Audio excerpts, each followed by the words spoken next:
I was gonna say, like you said before, as far as if we're going to call our shots or make our predictions, we have to own them on both sides. So I think those. No, we're not going back to them. No.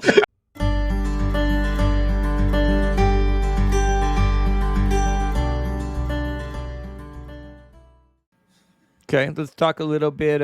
Said we always kind of do a little recap because I think it's, again, this is my thing. I think it's important to kind of realize what you said and where you're at now. Last one was in mid-August, and now we're in mid-November. So last roundtable we talked about inflation. May not be down as far as we want by year end. At first we were hoping, again, beginning of the year, hoping to be in the 4 or 5% range. Doesn't look like that. But I think last time we said that maybe mid 2023 before we hit 4 to 5% range, and that's not looking too bad at the moment. Again, you're starting to see that decline. I've seen quite a few predictions out there that maybe 3-ish%. Again, these are very fluid and very dependent, but maybe 3-ish% by June or July of 23. So that's not too bad. And then the other thing we talked about. Oh, good, Kyle. I was gonna say, like you said before, as far as if we're going to call our shots or make our predictions, we have to own them on both sides. So I think those. No, we're not going back to them. No. But I would say though that if we were doing this, a couple weeks back, we wouldn't have enough data in front of us. But one of the things we did talk about is that we've been looking for is a slowing down in inflation, and that would be a potential boost to the markets. And I don't want to get in front of it or get too excited about it, but the most recent data is showing that that's at least happening. Like you said, very minimal, but it's slowing. And the last few weeks, we've had a pretty good rally in the markets with it. So we'll see if that trend continues. But that was something that we did talk about last roundtable, and I know we've mentioned a lot with clients lately.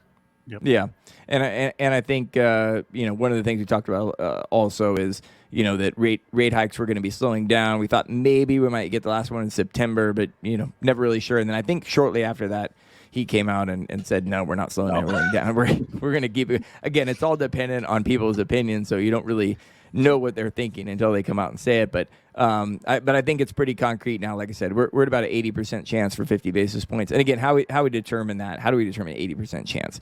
Well, there's a futures market. Again, I won't get into the weeds on this, but there's a futures market that basically you can tell where people expect, where investors, traders expect the Fed funds rate to go, the interest rates to go, and it's about 80% that there'll be a 50 basis point hike in December, and then I'm going to say it's about 44%, 45% that will get another 25 in February. So again, starting to see a slow, no more 75s likely. Again, could change at any time, but that's what we're seeing right now.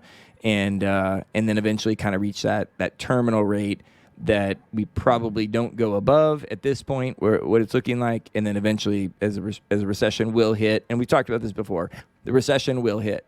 Folks, it will. We're absolutely guaranteed to go into recession at some point. It's part of a market cycle. We're not going, it's like a circle. You have to close it. We have to eventually go into recession and to get through a market cycle. So again, hopefully it's a little ways off, but that'll probably be 23 or 24.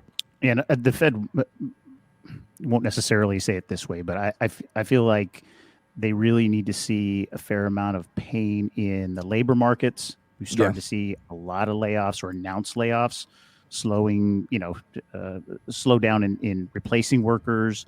They're gonna want to see a lot of those indicators come in, indicating that there's real correction there before they're gonna take their foot off of it.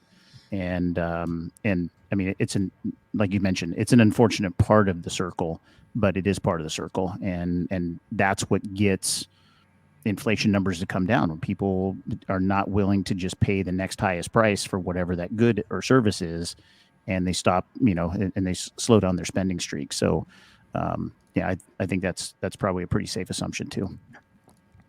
So, any predictions going forward? I got one. Yes. I predict we will stay invested. That's going to be an easy one to fix. That's an easy one. I will say I did hear one, and I'm not 100. Again, you're never 100% sure, right? But it did seem plausible. We just went to a conference and listened to some good speakers and states of the economy and markets. And the Fed was really late on raising rates in this cycle. And if you've looked at any, we actually talked about it, I think, in our last monthly Market Matters, the slope of the rise in rates has been way more dramatic than the past, I think it's 5 rate hike cycles. So typically it's more of a flatter, longer drawn out period. I mean, if you see 50 basis points, that's like a big deal. And we're just throwing out 75s, right and left. So it's been a very dramatic increase in rates. And I think that's because they were late on getting this started.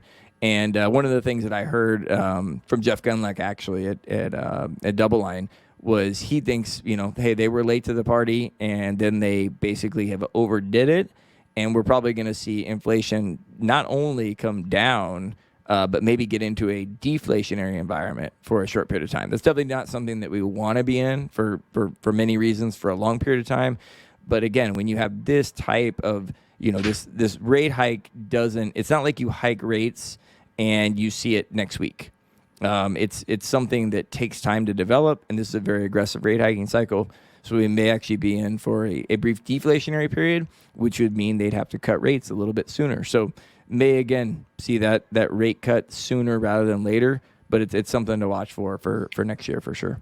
Gunleck's pretty boisterous too, so he's not afraid to shoot from the hip. No, he is, but he's fun to listen to because again, you get a lot of what would you call it, business speak or politically correct speak in what we do, because nobody wants, everybody wants to talk, but nobody wants to be wrong, and it's fun to listen to people that actually have opinions. And we'll stand by their opinions. Like I said, like we were talking about with these predictions, like everybody can get on Twitter or their whatever social media and throw predictions against the wall and just let them fade off into the sunset until one hits. But actually being able to stand behind what you say is, those are the people that I try to follow.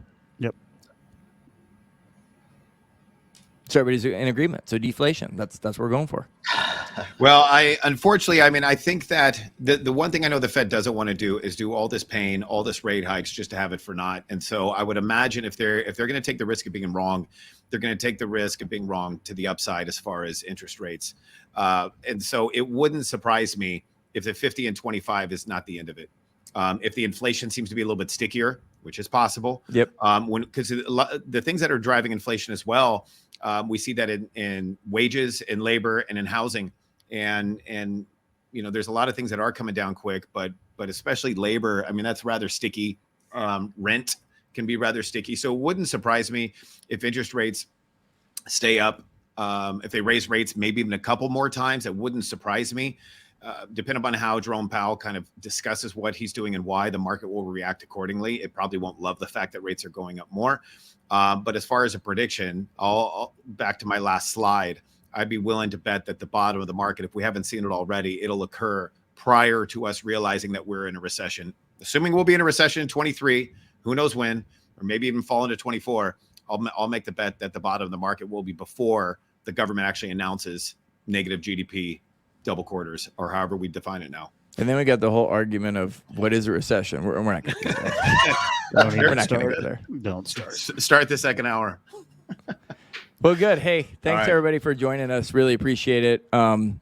Like always, if every situation is unique. It's fun for us and hopefully fun for you to hear some of the questions that we're getting and a little more of a more detailed breakdown on the markets. But reach out to us. We love to hear from you. We like doing what we do. We like planning for people. And like I said, every situation is unique, and we're glad to talk to you. Glad you joined us today. Yeah, go ahead, Chris. Yeah, real quick. So I think this is the last roundtable of the year for 22. Yeah. So we want to make sure we wish everybody great holiday season too. Absolutely. Yeah. And one of the biggest things too is if you have topics, if you have things that you want, these have become really popular. We got a lot of people listening to them. It's great. If you have things you want to hear, this is for our people. Like I said, we enjoy doing it, but we want to talk about things that are interesting to clients. And so hopefully we're doing that. But if you have suggestions, we're happy to hear them. Good time, guys. Absolutely. Absolutely. All right. Thanks, Thank everybody. you all for tuning in. Yep. We'll see you in 23. See ya.